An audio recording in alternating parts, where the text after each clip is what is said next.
let's do a little training here on the Renko counter. So this is just a freebie indicator, that anybody can use. It was made for the Shark Renko bars, which now is just the backtest Renko there. But this also works on NinjaTrader's Renko. It works on range charts as well. And it works on the Unirenko, so that freely available Unirenko bar. Right, so it does work for multiple bar types out there, right? So the properties here are pretty simple. Basically, it's just setting up how you want it to look, right? Text size, colors, turn the text on and off, and that's basically it. Oh, that's right. There is a warning here. So let's see here. Yeah, let's put in like a 5-tick warning here. And so what that does is you can see the colors of the lines change once the market gets within, X number of ticks of possibly closing that bar, right? Obviously, this indicator can't predict when a bar is going to close, but it tells you that the market is within range of closing that bar. So probably you want to keep this number a little low there, depending on what size bar you're working with there. Probably 2 is a little probably closer to standard setting there. Yeah, let's see if the market goes up, we'll see the line turns red and the text also turns red here, right? And so let me explain what the R means, right? So the R stands for remaining. So this is telling you how many ticks are remaining to close that bar. And there. So as the market's going down, it's telling you the market needs to go down, 10 more ticks in order to close the bar. But then if the bar starts moving up, then it'll tell you how many ticks are left for the market to move up and close that bar. All right, so anyway, so that's the properties, right? It just controls the coloring and everything. So now let's get into the BloodHound component. So another reason, I guess, or probably the primary reason why this indicator was created was for BloodHound users here. So that way you can identify when your bar is close to closing, right? It's the market is within reach of closing that bar. And actually, let me go back here.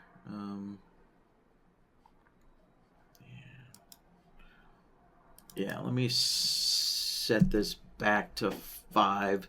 So this will be easier to demonstrate with a larger warning threshold here. Right.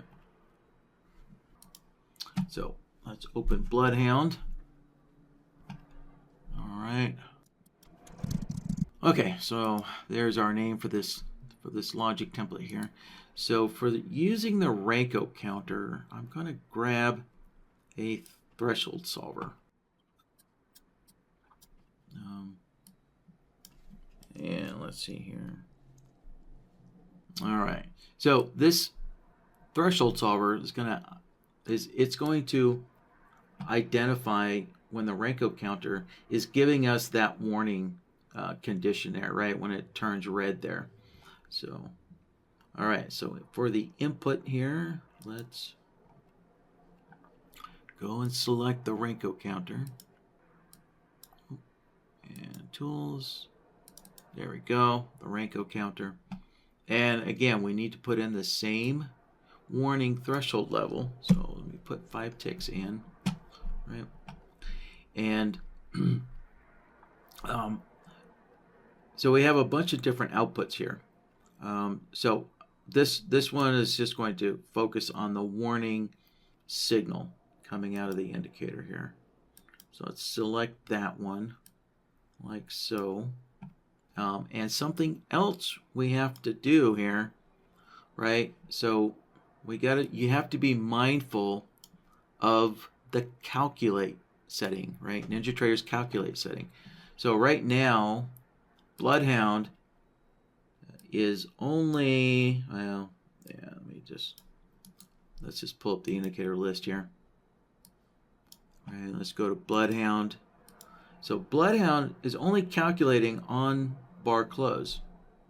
So if BloodHound only calculates when the bar closes, then there's no way for it to monitor an indicator that is updating as the market moves, right?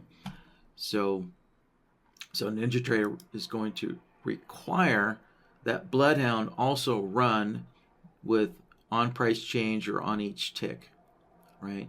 So in order to access this warning level there, right, your calculate has to be set to on price change or on each tick there. So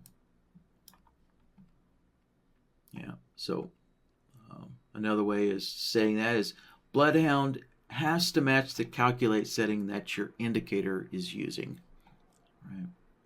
So now let's open, and there we go.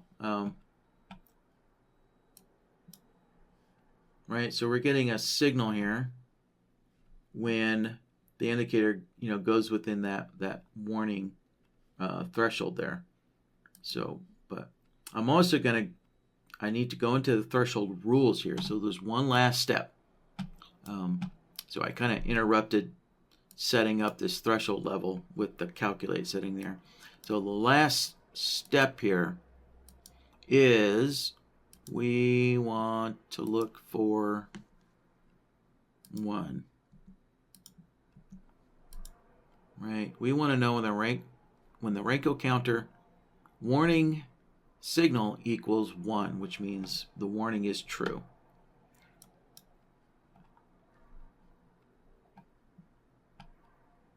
And let's see here.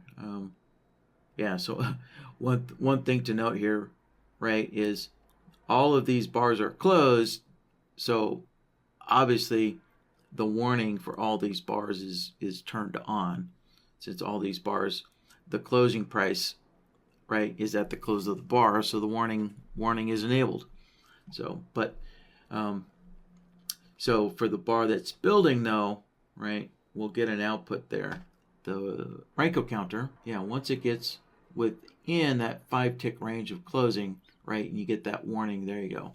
And now, and so now you get an output here. All right, so that should do it for the Renko counter.